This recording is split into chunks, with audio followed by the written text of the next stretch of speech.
Si su problema es de deudas con el IRS o el estado donde reside, la solución la tienen los profesionales de Aviatur Corp USA, donde le resolvemos su problema de impuestos, registramos su compañía, elaboramos su payroll y le asesoramos en todo lo relacionado con sus impuestos personales o de negocios. Estamos autorizados por el IRS y los estados de New Jersey, Pensilvania y New York. Aviatur Corp, los profesionales.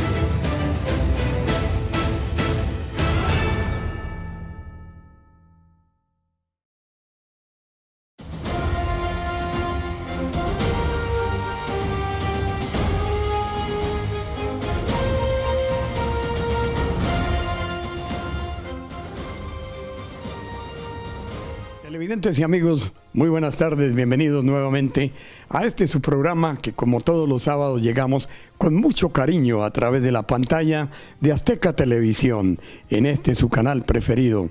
Temas, debates y algo más que llegó para quedarse con un periodismo serio, un periodismo idóneo y sobre todo muy transparente. Hoy vamos a tener el gusto de presentarles a ustedes, amigos televidentes, un personaje del periodismo y la televisión de esa gran república de Centroamérica que es Honduras. Me refiero a mi colega Víctor Hugo Pavón, a quien doy la cordial bienvenida a Temas, Debates y algo más a través de Azteca Televisión. Bienvenido, Víctor Hugo. Bien, muchísimas gracias, don Jeffrey, y a todos sus amables telespectadores. Es un placer que podamos conversar un par de minutos sobre los temas que usted le desee. Hoy es más de 2 minutitos. Está bien, estamos abiertos para poder entrar en este diálogo interesante y conversar de la realidad que ocurre en el país. Bien, amigos televidentes, todos sabemos que Honduras acaba de pasar por un proceso electoral mediante el cual se acusa de fraude al presidente actual que resultó reelecto. Víctor Hugo me puede elaborar mejor un panorama de lo que pudo haber sucedido en estas elecciones, que el presidente Hernández vuelve a ser reelegido y que por ende se presentaron hechos de violencia. Antes de entrar en materia con este tema, vamos a preguntarle a Víctor Hugo, ¿cuándo se inicia Víctor Hugo Pavón en los medios de comunicación y cómo llega a esta posición como director de noticias del canal Teleceiba de Honduras? Don Jeffrey, tengo una por decirle, mis padres, mis tíos han trabajado en medios de comunicación. Yo comencé en el año 1984, a la edad de 13 años, yendo con mi papá, ayudando a alar cables, a conectar para hacer los enlaces. Antes eran por teléfono, no es como ahora con sus sistemas inalámbricos a través de internet. Y entonces ahí usaban todavía las Ampex para poner radionovelas. Yo de niño, mi papá me llevaba, entonces ahí fue naciendo poco a poco. Estaba en secundaria, high school como le llaman acá, y trabajaba en los turnos de la radio que los compañeros tomaban libres, es decir, los viernes en la noche, los sábados en la tarde y los domingos en la mañana. Me tocaba hacer los turnos de fin de semana mientras y de ahí terminé la secundaria y me fui a Tegucigalpa, la capital de nuestro país, a estudiar. Saqué una licenciatura en periodismo. Víctor Hugo, el periodismo se dice que una de las partes más vulnerables para nosotros que ejercemos el periodismo es Centroamérica, México y en otras el país donde nací, Colombia. ¿Qué hay de cierto en esto? Es verídico. A nosotros se nos amenaza de muerte a cada momento porque si usted critica a una persona, va a depender de la forma en que usted le hace los señalamientos, y hay algunos otros que no quieren que se les señale de una u otra forma. Y es por ello que nuestra profesión, y más en la zona que vivo yo, que es la zona caribeña, donde más era el corredor del narcotráfico, es decir, el departamento de Gracias a Dios, el departamento de Colón, el departamento de Atlántida, donde vivo yo, parte de Cortés y el occidente del país, cuando salía la droga hacia Guatemala, era tocar muchos intereses, y es un momento que uno tiene que jugárselas por las constantes amenazas de muerte que le hacen indirectamente a través de notas, a través de algunas otras personas. Siempre he dicho en periodismo que hacemos o le damos una infusión de tauromaquia y hacemos cambio de tercio o de tema cada momento para allanar a veces temas que son como difíciles de tratar en los medios de comunicación debido a la gran afluencia de crítica que hay, por ejemplo, en Estados Unidos, hacia medios de comunicación que no son afines al gobierno o el gobierno no es afín a los medios de comunicación. Honduras, específicamente hablando, tiene un problema en este momento de aceptación o de influencia como cuarto poder en cuanto al gobierno del presidente Hernández. Sí, de una u otra manera la gente hace las críticas, y el problema también, don Jeffrey, es que estamos como polarizados, es decir, o somos de este lado o somos del otro lado. Si soy de este lado, los que están al otro lado me critican, y si estoy de este lado, los que están al otro lado nos critican. Entonces uno trata de ser ecuánime. Sin embargo, hay algunos medios que dan medias verdades y medias mentiras, y es por eso que ahora, a través de las redes sociales, que no están tan reguladas en el país, la gente aprovecha ese tipo de situaciones para sacar informaciones fuera de contexto, dependiendo a quién quieren afectar, si al candidato A o al candidato B. Y este tipo de situaciones hacen que los hondureños seamos más críticos, unas personas menos tolerantes a lo que éramos antes. Los hondureños ahora salimos a las calles, la gente critica más de cerca, más fuerte a las autoridades. Creo yo que se maduró producto del golpe de Estado del 2009. Hay cierta ambigüedad en cuanto a los hondureños que solicitan refugio en los Estados Unidos. Es decir, ya no es la temática de gobierno persiguiendo, sino de las organizaciones criminales que se están convirtiendo, como hablábamos fuera de cámaras, en carteles de la droga, y hay entes principales, digamos, en Honduras que siniestramente, digámoslo así, lavan dinero de estos carteles como las Maras, la Salvatrucha, en fin, todas estas organizaciones criminales que se han encargado de imponer cierto orden, por decirlo así, en Centroamérica, especialmente en Honduras, que valga la redundancia de lo que se viene diciendo, ha sido catalogado como uno de los países más peligrosos, especialmente San Pedro Sula.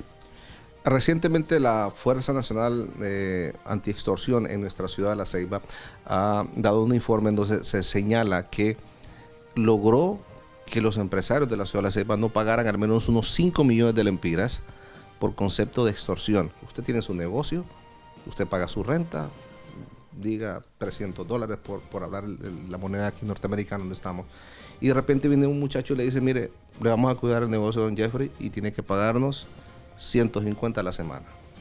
El secuestro extorsivo no solamente se da para aquellas familias que son adineradas, se está dando lo que llamamos en algunas partes de América del Sur vacunas, que el que tiene negocio, el que tiene empresa, el que se defiende económicamente más o menos, tiene una subsistencia aceptable, son vacunados, son obligados a pagar una cuota, y en algunas oportunidades secuestrados y sus familias condenadas a pagar largas cantidades de dinero.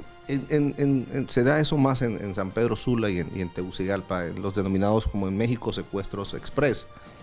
No son tan latentes, más así la extorsión, porque esta organización, es decir, la M3, es la que más ha mutado a un crimen organizado, porque ya tienen personas profesionales en diferentes carreras que les ayudan a administrar el dinero producto de la extorsión. Luego de ellos, pero necesitan crecer. Entonces, es ahí donde van a reclutar, entre comillas, a niños y niñas para que sean partes, para que mantengan el flujo constante de sus miembros. Vamos a ir a una pausa, mi querido Víctor Hugo, y te voy a dejar una pregunta. En tu carrera como periodista, ¿alguna vez has tenido el dolor de verse afectado por este tipo de amenazas? ¿Te han amenazado de secuestro, de exigirte dinero a cambio de permitirte la libertad de expresión? No me contestes ahora.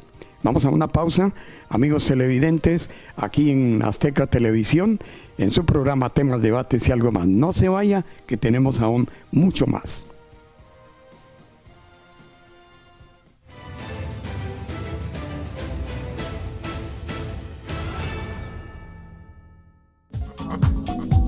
Si su problema es de deudas con el IRS o el estado donde reside, la solución la tienen los profesionales de Aviatur Corp USA, donde le resolvemos su problema de impuestos, registramos su compañía, elaboramos su payroll y le asesoramos en todo lo relacionado con sus impuestos personales o de negocios. Estamos autorizados por el IRS y los estados de New Jersey, Pensilvania y New York. Aviatur Corp, los profesionales.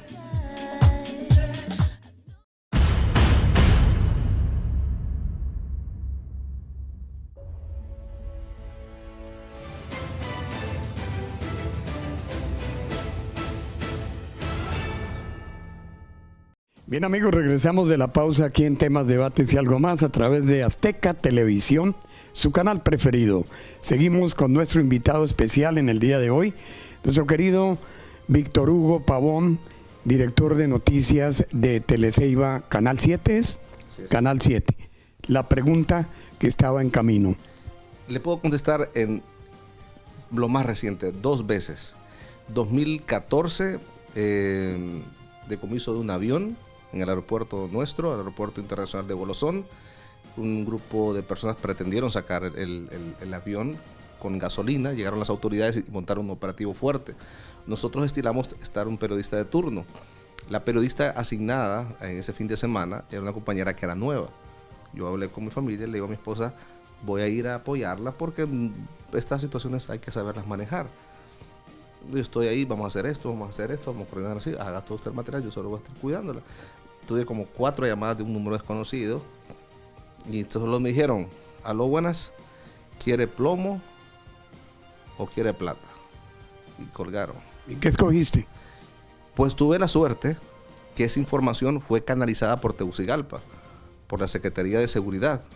Entonces el vocero a nivel nacional dio la información. Nosotros aquí poco nada de información nos brindaron, solo las imágenes que teníamos, y la suerte o la bendición de Dios en ese momento fue que la noticia salió desde Tegucigalpa. Afortunadamente para mi caso, el día siguiente yo me venía de vacaciones junto a mi familia a Estados Unidos, tenía como 3 días más.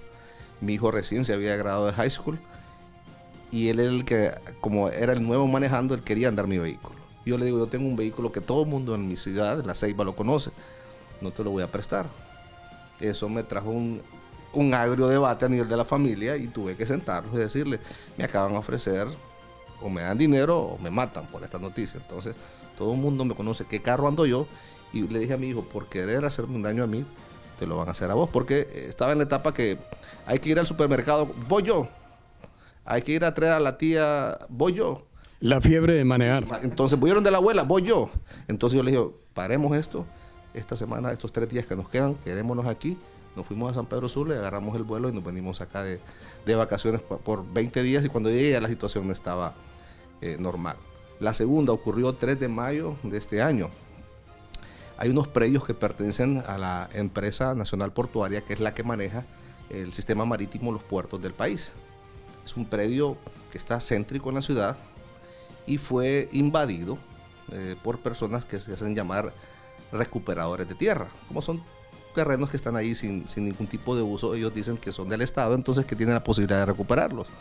Pues yo fui a hacer la noticia y habíamos sacado la noticia el 1 de mayo, el Día del Trabajador. Yo me tocó hacer material y luego fui a hacer otro material. Entonces ellos se sintieron sobreexpuestos sobre las críticas que hicimos nosotros, basados, y pues llegaron con machete a pegarme en el carro. Mi compañero camarógrafo estaba filmando y, como dice, solo le pasaban el machete así, que no te metas con nosotros, que el pueblo no sé. Entonces son cosas a las que uno llega a exponerse, y que ocurrió recientemente en mayo, 3 de mayo de este año 2017. Son las situaciones en las que uno se expone, y yo hice mi comentario que yo solo soy un medio para dar una información. No soy juez para meter a alguien a la cárcel, no soy policía para ir a detener a alguien, que iba a ser en su momento la empresa nacional portuaria la que presentará la documentación, y que el juez le iba a valorar y iba a determinar si tenía legítima propiedad o no. Mayo, 6 meses después, 7 meses después, el juzgado determinó que es legítima propiedad de la empresa nacional portuaria, y procedió a desalojarlos. Personas que lo conocen a uno, yo tengo más de 20 años de estar en la televisión, pero yo no los conozco a ellos. Entonces son cosas que uno queda así, de repente me puede pasar algo, de repente no. Dios primero, no me ha pasado nada. Desafortunadamente nosotros, ya sea en el medio radio, televisión o prensa escrita, estamos sujetos a no solo a críticas, sino a amenazas, y a veces a que se consoliden, se consagren, diría yo, este tipo de abusos y atropellos y amenazas que las convierten en realidad las organizaciones criminales.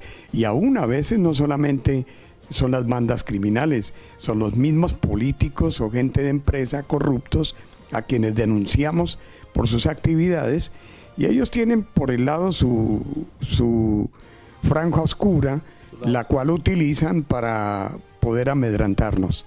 Sí, ha ocurrido, por ejemplo, en nuestra ciudad, lamentablemente ha habido el fallecimiento, al menos en la zona atlántica, al menos el fallecimiento de unos 8 o 9 periodistas, y unos 3 o 4 comunicadores sociales, pero también va a depender de cómo uno hace la crítica. Si usted hace una crítica basada con una base, las personas... Es decir, ejercen la neutralidad. Sí, o sea, es decir, voy a criticar, tuvo un accidente tal persona,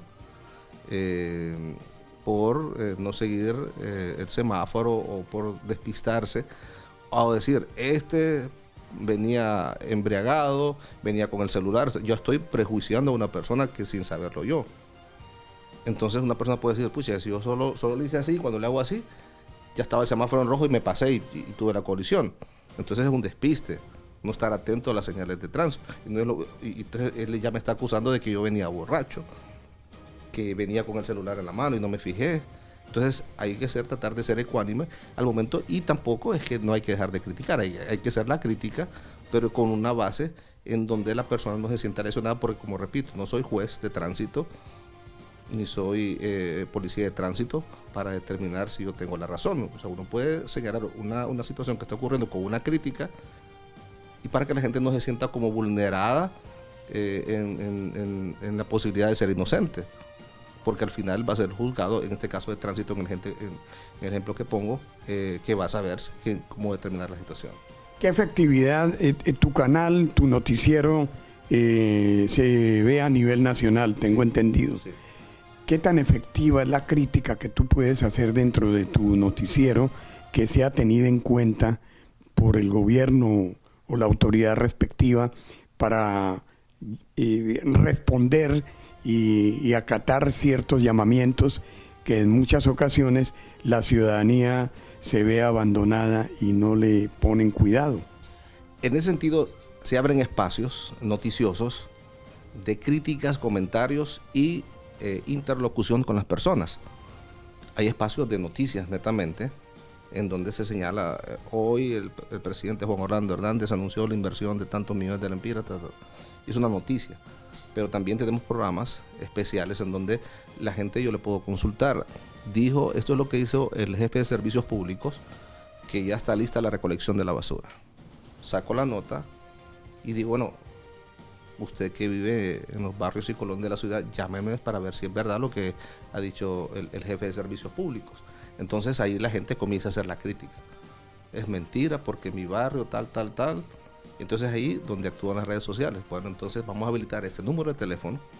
Usted tome la foto y mándemelo a este número. ¿Tienen ustedes, Víctor Hugo, en tus noticieros, algún espacio que le permita al televidente interactuar?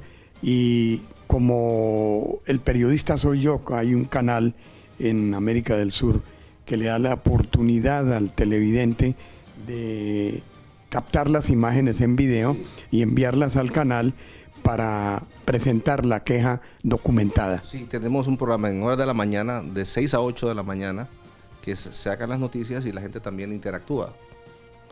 Tenemos los teléfonos en pantalla para que la gente reporte y a veces nos dan hasta las noticias. Fíjese que hoy vamos a hacer los vecinos de la colonia X, vamos a poner las lámparas del sector A de la colonia. Entonces uno va a cubrir, entonces uno empieza a generar información a través de ellos, es decir, a través de barbacoas, de actividades de ventas. Entonces los vecinos de tal sector iniciaron la colocación de lámparas del alumbrado público del barrio tal, ya que las autoridades del ENE no ayudaron, por decirle algo. Regresemos a algo, y es el tema que está ahorita más gastado, digámoslo así, pero que no tuvo ningunos efectos: las elecciones presidenciales. Se dice que hubo un fraude cuantioso, que el ganador fue Nasrallah. ¿Es verdad eso?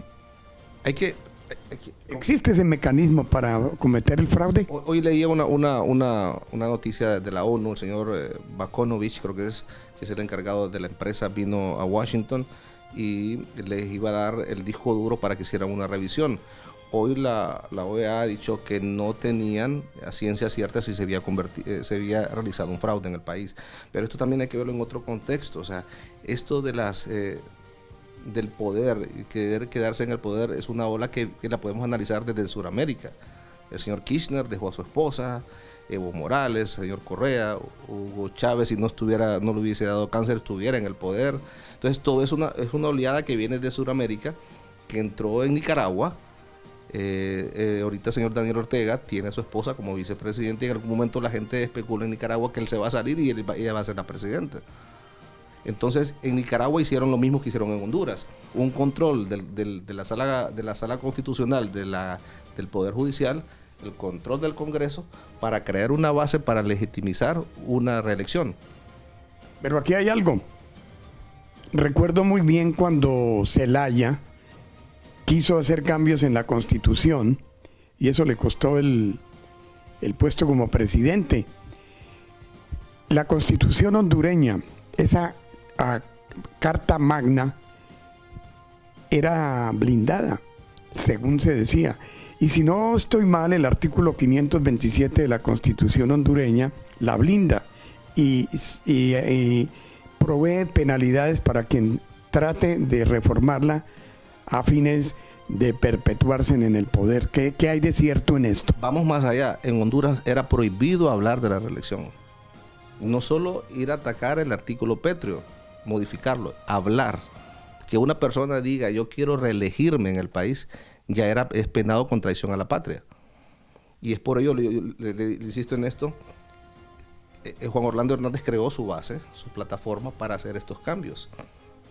Dominó el Congreso Nacional, la Corte Suprema de Justicia, habían 3 magistrados de la Corte de lo Constitucional, que ahí va todo lo que pueda atender en contra de la Constitución. Salen estos 3 y pone otros 3 él, desde que era presidente del Congreso. Entonces crea una plataforma que cuando llegan 14 diputados del Partido Nacional a solicitar a la Corte Suprema de Justicia a hablar sobre la Constitución. Pero como era como de compadre hablado, se hace una declaratoria en donde también se habla de la reelección. Pero ojo, el único presidente hondureño que no aceptó, cuando le preguntaron si aceptaba la reelección él como presidente, ha sido Ricardo Maduro. Mel Zelaya dejó entrever que él quisiera ser otra vez presidente. Carlos Flores Facusé también dejó entrever esa posibilidad. ¿Pero no cree que Zelaya no tuvo éxito en su empresa para reelegirse por cuanto era un seguidor de Chávez, porque pretendía obtener dádivas de Hugo Chávez? Veamos también el otro contexto. A nosotros nos dicen que somos el patio trasero de Estados Unidos, el backyard, como le llaman ustedes acá. Pensemos en Comayagua, que es el departamento céntrico que hay en el país. Pensemos en la base de Palmerola, que es una base estratégica para los Estados Unidos.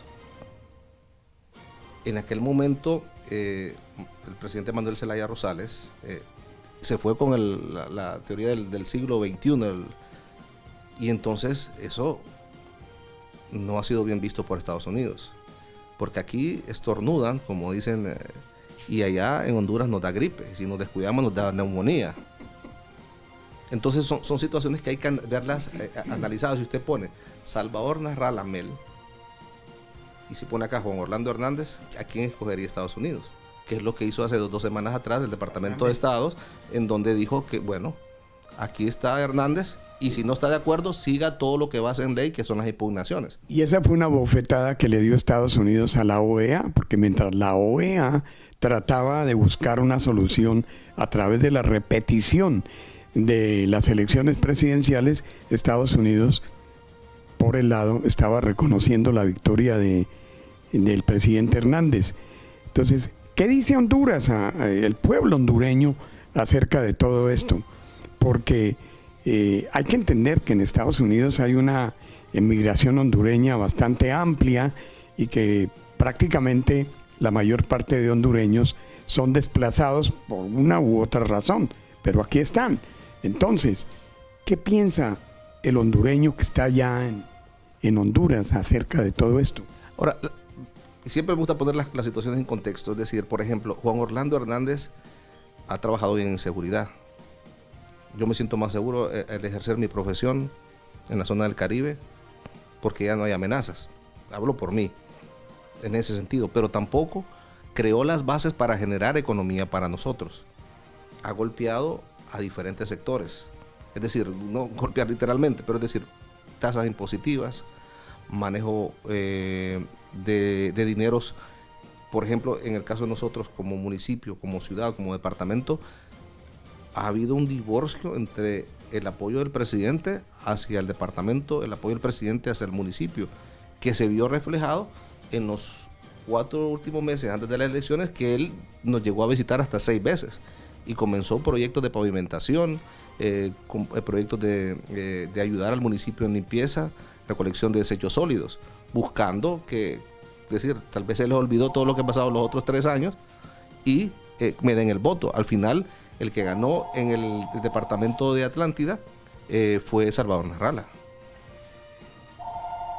Mi querido Víctor Hugo, nos vamos a una pausa comercial y regresamos en solo unos instantes en este tema que es apasionante, que ocurre en Honduras después de esta elección presidencial. Ya regresamos, no se vayan.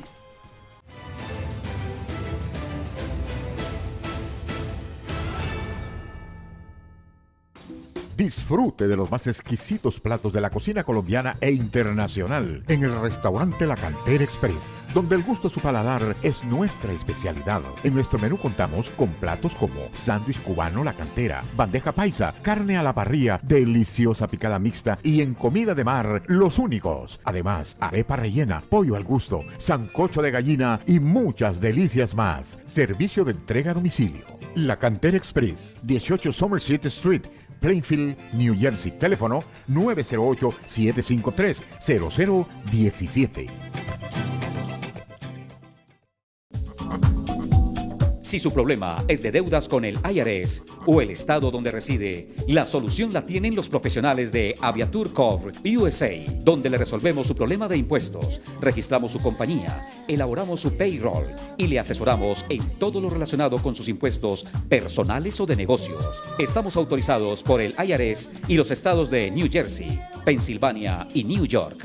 Aviatur Corp, los profesionales.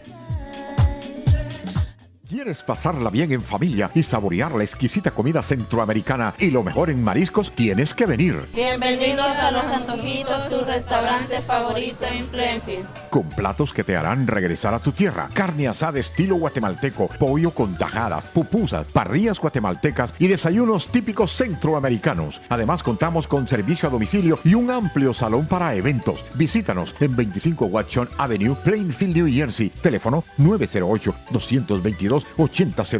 Los Antojitos Restaurant.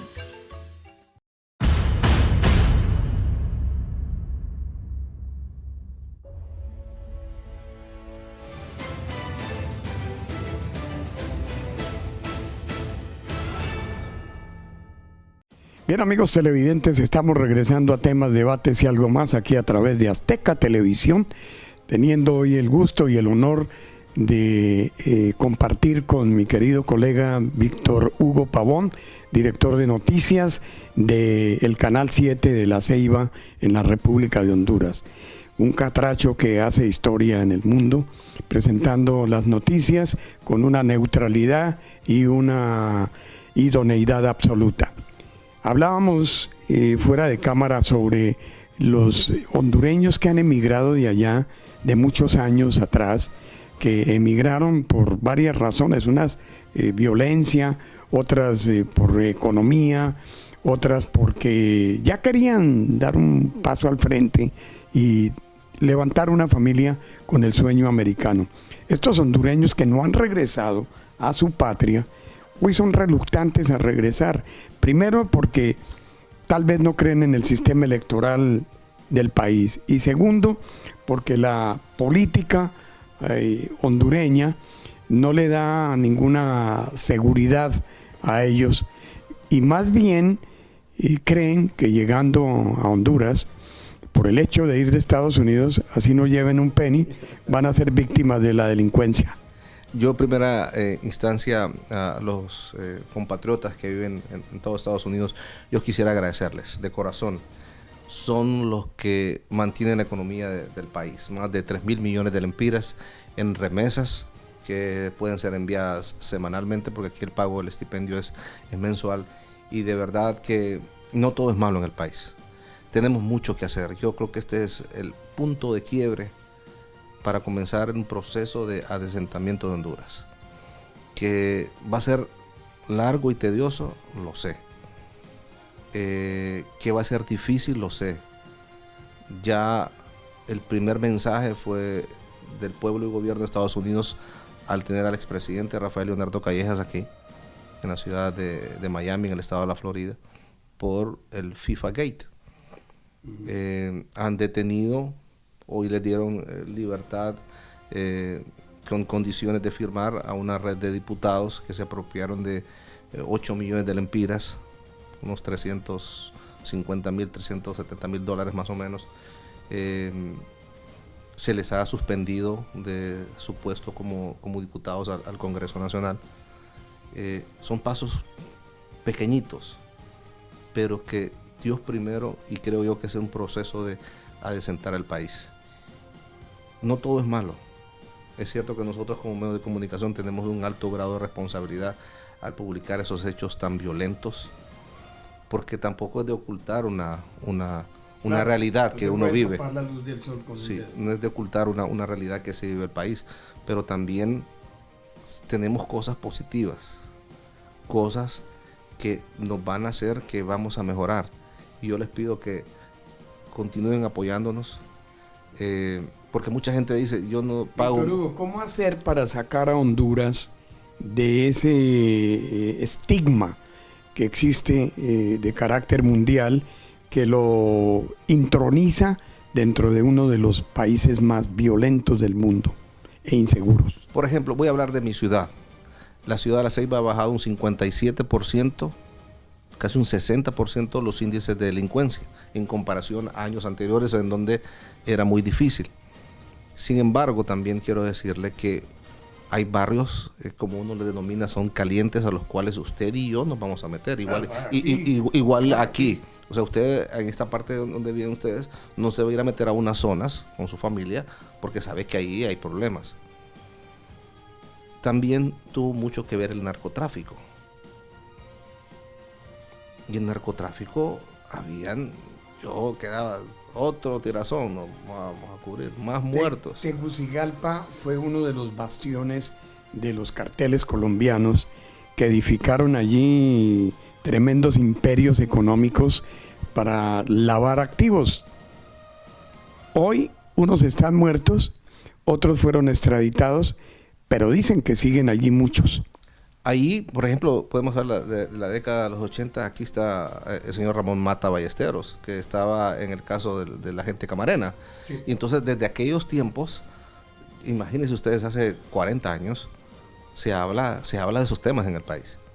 que han venido conformando familias y algunos sectores políticos. De hecho, el señor Gianni Rosenthal fue ya sentenciado en una corte aquí mismo en Nueva York por delitos de conspiración para el lavado de dinero. Y se sabe que la familia Rosenthal, el padre de ellos, ha pues corrido, como ustedes dicen acá, como 2 veces para ser presidente del país. Sí. Entonces ahí usted puede hacer un análisis hasta dónde ha llegado el poder, los tentáculos del narcotráfico en Honduras. A estas alturas del partido, podríamos decir que Honduras, con el presidente Hernández, tiene la capacidad de sobrepasar esos ratings que hay en el mundo acerca de la inseguridad. Creo que esto va a tener un freno en estos momentos. El pueblo en Honduras está insatisfecho en la forma en la que el Tribunal Supremo Electoral ha manejado esta situación. Van a ser 3 años poco difíciles para Honduras. Sé que si se queda el presidente Juan Orlando Hernández, tiene un control del Congreso. O sea que para él va a ser más fácil administrar el país, porque todo va a poder pasar, por lo menos en mayoría simple que le llaman. Hay algunos otros que ya requiere de mayor votación. Pero sé que la oposición, la alianza opositora, que como ha dicho Salvador Narrala, desaparece o se crea una alianza nacional, donde llama a todos los sectores, van a seguir afectando, van a seguir tratando de desacreditar el gobierno de Juan Orlando Hernández. Es ahí donde él ha llamado a un diálogo nacional, y ojalá que tuviera la sapiencia en donde poder tener la posibilidad de ceder espacios por el bien del país, número 1, porque si no vamos a ver una oleada de hondureños viniéndose acá. Hay otro tema que también preocupa a los Estados Unidos, y digo preocupa por cuanto el gobierno del presidente Donald Trump, que es de conocimiento mundial, está dándole cancelación al DACA, que es lo que llamamos los Dreamers, el beneficio migratorio, porque hubo una haraganería en el Congreso de los Estados Unidos, que los demócratas se aglutinaron para desprestigiar al gobierno en base a la decisión de Trump. Esto, ya las protestas, como todos saben, se trasladó de frente a la Torre Trump y a la Casa Blanca al Congreso, y ya están haciendo una bulla tremenda dentro de los pasillos del Congreso, y muchos Dreamers han sido arrestados porque están pidiendo que se cumpla lo que dijo el presidente en enero: una ley justa, equitativa e integral para sacarlos de la oscuridad. Ahora viene el TPS, de lo que son beneficiarios hondureños, guatemaltecos, haitianos, salvadoreños, entre otros. ¿Por qué? Precisamente por eso, la haraganería de un Congreso corrupto que hay en los Estados Unidos, y especialmente en las alas demócratas, que son los que fustigan e instigan, pero que no producen nada.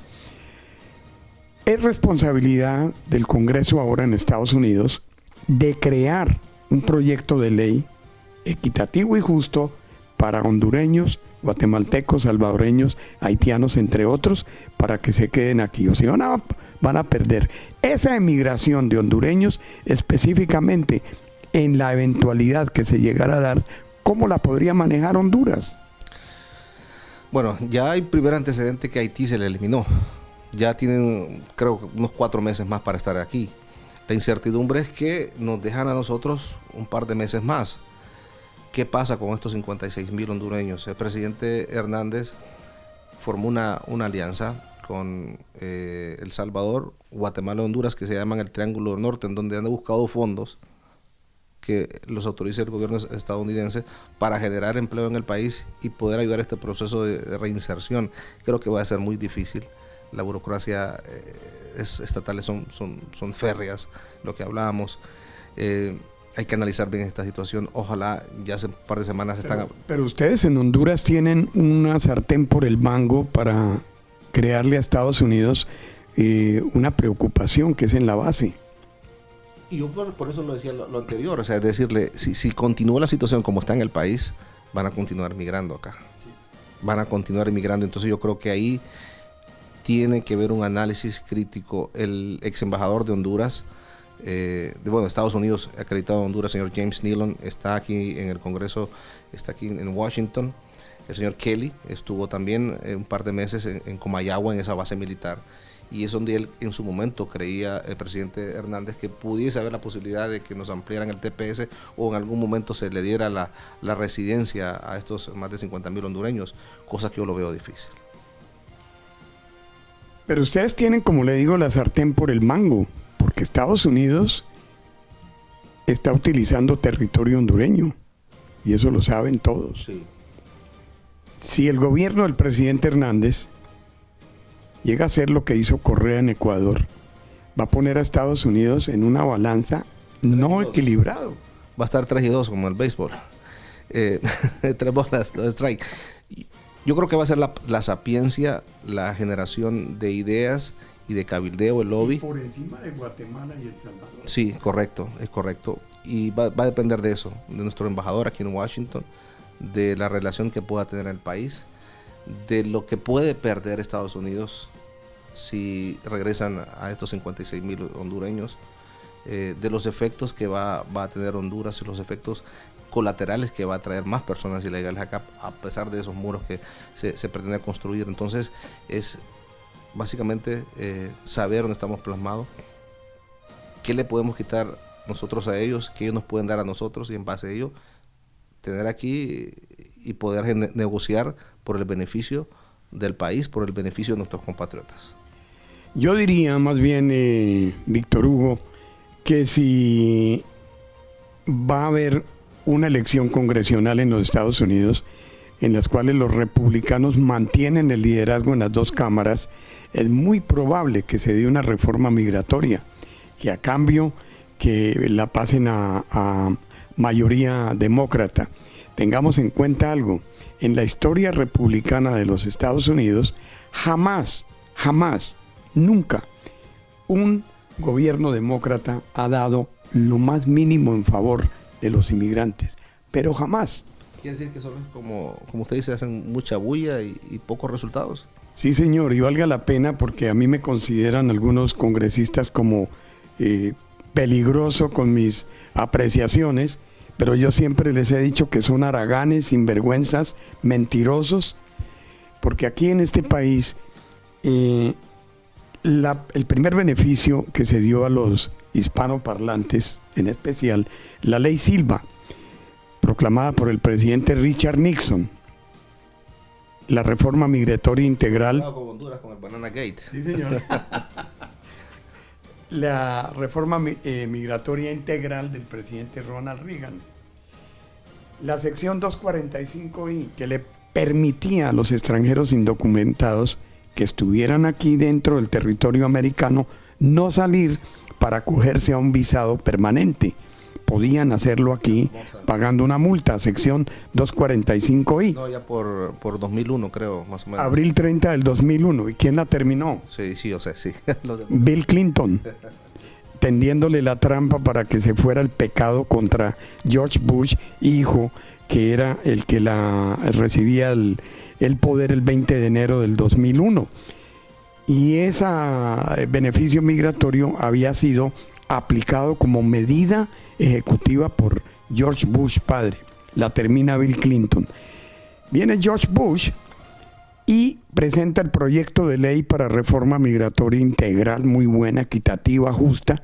Se aprueba en el Congreso, en el Senado, y pasaba a la Cámara de Representantes con la anuencia de los congresistas demócratas, entre ellos este sinvergüenza que no puede pasar desapercibido, Luis Gutiérrez, el de New Jersey, Albi Osiris, el edecán y el secuaz de Chávez y Maduro, José Serrano, esta mujer Nidia Serrano de Nueva York, entre otros, sin contar la Feinstein de California, que fueron, cuando llegó a la Cámara, se opusieron, después de haber ido negociación. ¿Qué traía esa reforma integral? Ya lo terminé entrevistando yo. Sí, esa reforma integral era el beneficio migratorio, residencia permanente con dirección a ciudadanía americana para quienes habrían llegado al país antes del 31 de diciembre del año 2005. Cuando llegó a la Cámara de Representantes, este pillo, Luis Gutiérrez, se opuso y dijo que no, que debería de ser de diciembre 31 del año inmediatamente anterior, cosa imposible, que no lo podía hacer el gobierno. Bueno, en Honduras las leyes solo benefician en materia penal y ahí todos están, claro, se aplica así. Ahora, ¿cómo serán de sucios estos haraganes del Congreso? Que ya voy a referirme a ellos contigo, Víctor Hugo, después de que vamos a este mensaje comercial y regresamos aquí en temas, debates y algo más, una polémica que a veces es necesario tomarla porque muchos de los televidentes desconocen la sinvergüencería que hay entre estos que ustedes eligieron, que hoy no hacen nada por ustedes. Ya regresamos.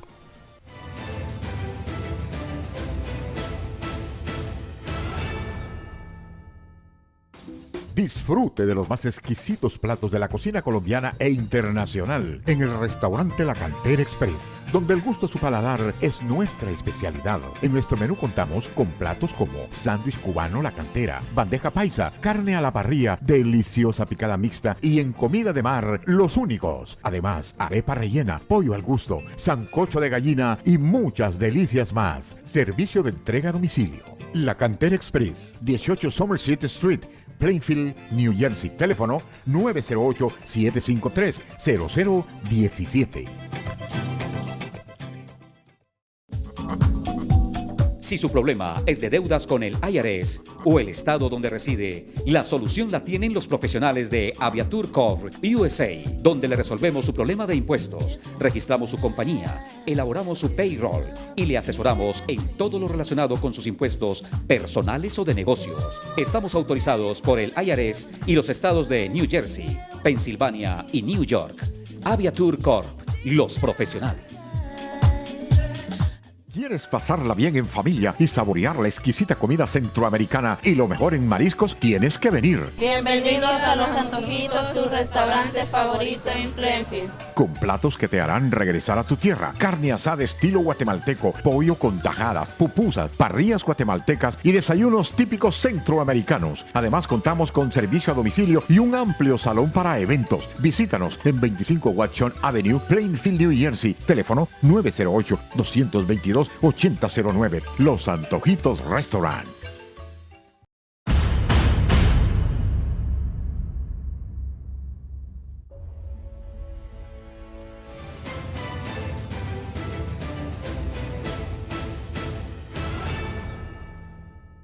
Bueno, regresamos aquí en temas, debates y algo más en Azteca Televisión. Tal vez no había tocado yo este tema así tan profundo, Víctor Hugo, pero es que es necesario decirle a la gente, mire, los medios de comunicación en español convirtieron ciudades fantasmas en New Jersey y en todo el país. Amenazaron que el gobierno de Trump iba a desatar una cacería de inmigrantes indocumentados en ciudades, entre ellas Plainfield, Elizabeth, Long Island, es decir, en todo el país. A las 5 de la tarde, en esta ciudad donde estamos, ¿Cómo está de sitio? ni en el día pasaba un alma por ahí. Pasaron 3 semanas, que nuestro productor me puede ayudar a certificar, no pasó nada. Cogieron un solo inmigrante indocumentado que tenía órdenes de arresto por no pagar tickets, guiar embriagado, etcétera, etcétera. Ese fue el único. Nunca se dijo nada que en el año 2006, para junio, 120 personas fueron arrestadas en la ciudad de Plainfield y el presidente de los Estados Unidos era el señor Obama, el presidente más perverso que ha tenido Estados Unidos. Nadie dijo nada. Este señor engañó a su pueblo. En el primer término juró que iba a dar una reforma migratoria. Tenía mayoría en las 2 cámaras. No lo hizo. En el segundo periodo volvió, hizo lo mismo. Termina su mandato y las organizaciones hispanas le ofrecen qué tremendo banquete y despedida con lágrimas al tipo que más se burló de los hispanoamericanos, Barack Obama. ¿Por qué no dar una reforma si la prometió por 2 periodos? Sencillamente porque para él no era rentable hacerlo. Su estirpe, su manera de conducirse después de que dejara la presidencia era a base de charlas, era escribiendo libros y haciendo dinero, lo mismo que hacen todos los expresidentes cuando se retiran. No demora en, memorias. sí, no demora en abrir su biblioteca, si ya no la abrió en Chicago, llena de mentiras. Entonces, a él no le convenía esa reforma migratoria, no la propuso, no permitió un proyecto de ley que llegara bipartidista para poder sanar este problema. Ahora bien, volvamos al tema de los hondureños. Decíamos que una deportación, digámoslo así, masiva hacia Honduras, el gobierno, pues, si no está preparado, tiene que prepararse. No, el gobierno de Honduras no está preparado. Se necesita... La economía del país, según el señor Francisco Álvarez, que fue expresidente del Banco Centroamericano de Integración Económica, dice que Honduras está creciendo el 4.1%, pero todavía el hondureño no lo ve aquí. Solo tengo para el gasto. Si Honduras crece en un 6% por 5 años consecutivos, es una economía saneada. Pero... ¿Y el Producto Interno Bruto? El Producto Interno Bruto se mantenía estático. Se mantenía estático. Hay efectos importantes de la macroeconomía del país, pero que no en la microeconomía. No se ven los resultados, producto de que se mantiene con este crecimiento que fue el año pasado, 3.9, leí algo hoy de la CEPAL, 3.9 para el nivel de Centroamérica y República Dominicana, y Honduras lo subió en 4.7, 4.1, perdón, pero necesitamos crecer en un 6%. A estos momentos, si mandan todas esas familias, Honduras no tiene la capacidad de darles un empleo, a pesar de que tenga una experiencia en construcción, reparación de vehículos, en lo que uno técnicamente hace. Pero debajo de la mesa vino el canciller de Honduras recientemente a dialogar con Rex Tillerson, nuestro secretario de Estado, y parece que algo se está manejando ahí desde la Casa Blanca, en los jardines de la parte de atrás, porque él dijo estar muy complacido de lo que había hablado con el secretario de Estado y que habían pláticas que habían hecho, se habían producido muy positivas para los hondureños. Yo he platicado con el presidente de la Cámara del Consejo Hondureño de la Empresa Privada, que es la que aglomera todas las cámaras del país. He platicado con el presidente de la Asociación Nacional de Industriales y ellos confían en un proyecto del gobierno de la República llamado Plan 2020, en donde se pretende crear zonas de desarrollo, que para los críticos es vender el territorio hondureño, como en su momento estaba Hong Kong, Singapur creo que en su momento hicieron algunas sedes de desarrollo, pero ahí vulneraba la Constitución de Honduras. También ha habido yo entré a Estados Unidos por San Pedro Sula y ahí sí se ve la generación de economía, porque el gobierno en esos sectores ha apoyado mucho el sector maquilero. Eso me pregunto yo, ¿por qué San Pedro Sula y no Tegucigalpa? Ahora, recordemos que San Pedro Sula está a solo 40 minutos de Puerto Cortés, que es el puerto más importante de Centroamérica, que ahora ha dado en una concesión pública o privada, una empresa, y también el gobierno es partícipe del manejo de ello. Entonces de ahí salimos hacia Estados Unidos y se ha construido paralelamente el Canal Seco, que por ejemplo, para no ir, por decirlo así, amables televidentes, irse a dar la vuelta en barco hasta el Canal de Panamá y salir, y usted va a enviar algo a El Salvador, usted baja su furgón en El Salvador, lo monta en un tráiler y recorre todo el país. En 12 horas usted está en El Salvador, no en 5 días que daba toda la vuelta por Nicaragua, por Panamá, el Canal de Panamá, y volvía a subir. Entonces le hemos denominado el Canal Seco. Y es por ello que hemos tomado algunas ventajas en el desarrollo y el crecimiento del país. Se necesita más.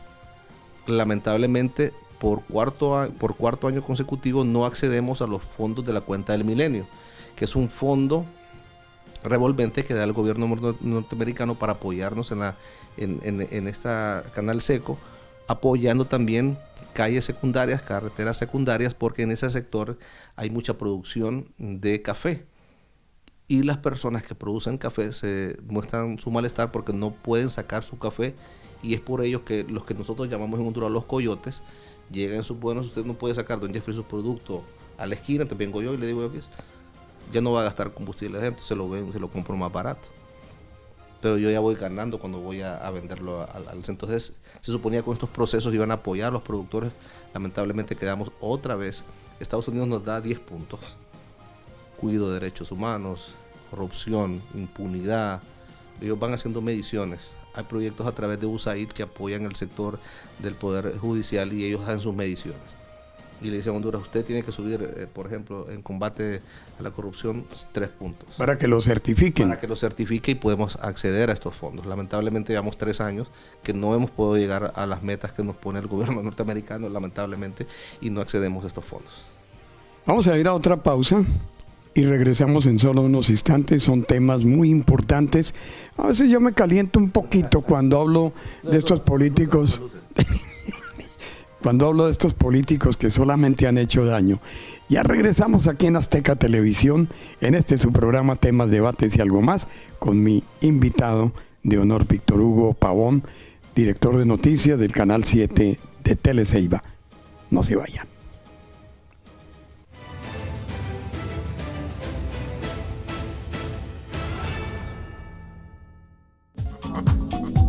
Si su problema es de deudas con el IRS o el estado donde reside, la solución la tienen los profesionales de Aviatur Corp USA, donde le resolvemos su problema de impuestos, registramos su compañía, elaboramos su payroll y le asesoramos en todo lo relacionado con sus impuestos personales o de negocios. Estamos autorizados por el IRS y los estados de New Jersey, Pensilvania y New York. Aviatur Corp, los profesionales.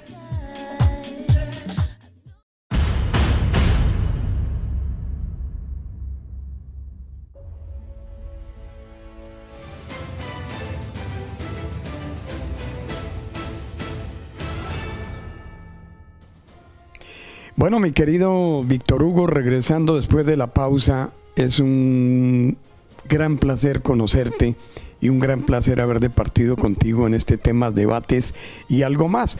Un programa periodístico que tratamos de acercar a la persona que desconoce muchos factores del desarrollo de la vida en Estados Unidos y en América Latina.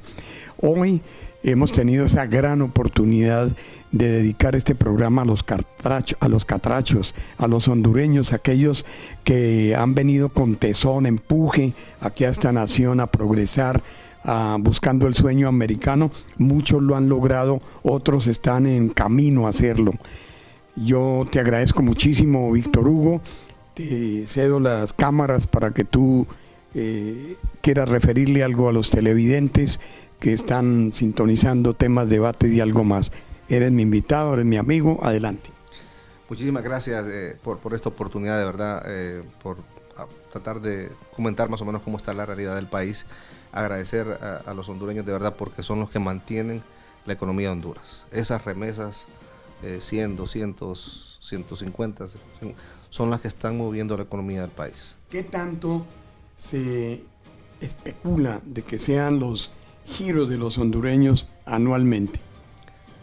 Bueno, la situación es que dependemos de ahí.